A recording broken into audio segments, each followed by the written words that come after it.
Do you turn down the radio when you're driving while you're looking for an address, or if you're trying to parallel park? It's hard to focus when your brain is preoccupied by something else. Now, picture the music as anxiety and worry from all the recent changes going on.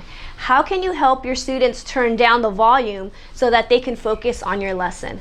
I want to share with you a few strategies that you can use to help your students focus longer and help them regulate.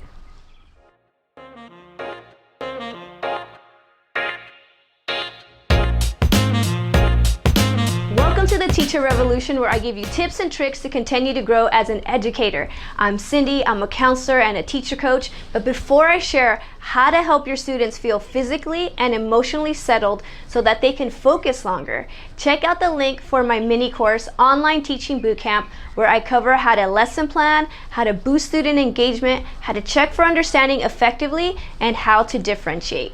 Let's start with a quick quiz.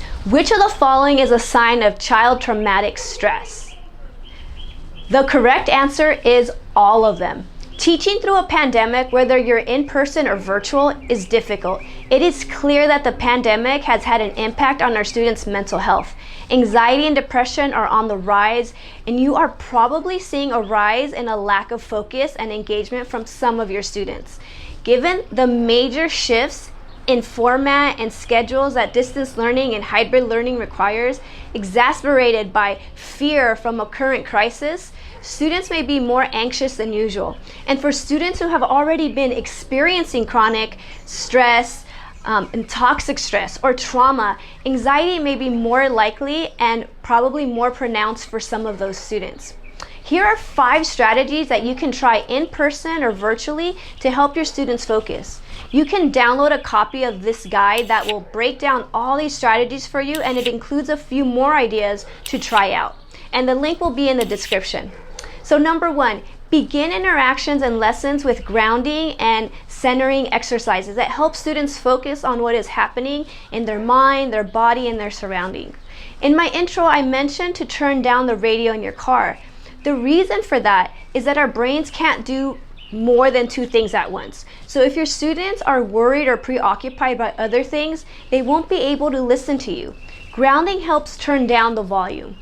So these are some of the things you can say. You can help them by getting them grounded and saying, before we begin this lesson, close your eyes or turn your gaze down to the floor and take 3 deep breaths in through your nose and out your mouth.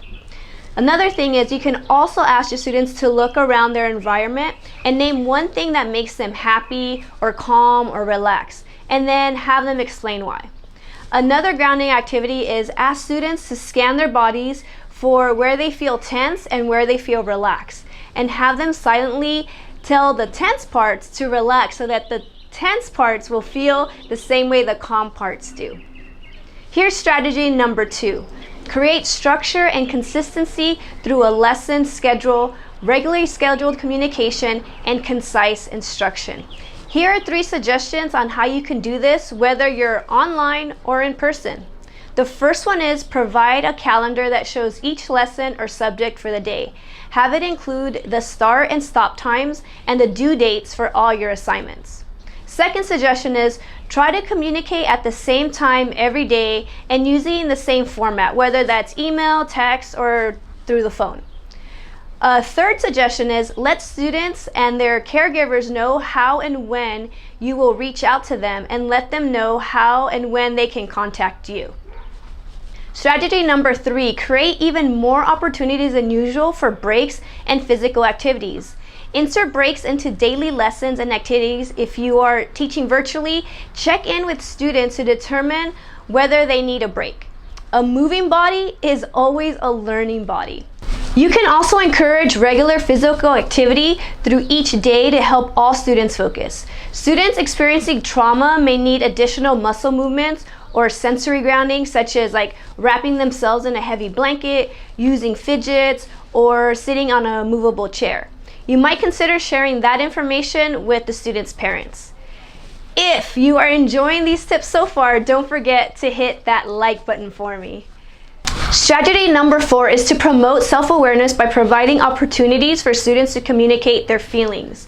Some of the ways that you can do this is to make sure you're using a developmentally appropriate feelings chart that students can use to share with you or with their classmates on how they're feeling. If you need a copy of a digital check-in, you can download one through the link in the description. All right, we're down to number 5, which is promote self-regulation by providing activities and strategies for relaxing or calming activities. Before, during, or after a live recorded lesson, pause to model a self-regulation break and then invite students to repeat the behavior. For example, you can model breathing exercises, walking mindfully, closing your eyes, or listening to calm music. All of these things will really help your students be more regulated. Are you ready for a free one-on-one session with me to discuss ways we can help your students regulate, or advice on anything else? Head over to my website at cindyrosa.com for more information. I went through a lot of information on how to help regulate your students, and I have a guide with all this information and a few extra strategies at my website at cindyrosa.com, and I will leave the link in the description. What questions do you have about working with students who need help with their regulation? Leave a comment and I'll get back to you as soon as I can. I really hope you found this information helpful, and if you did, hit that like button, and as always, thank you for watching.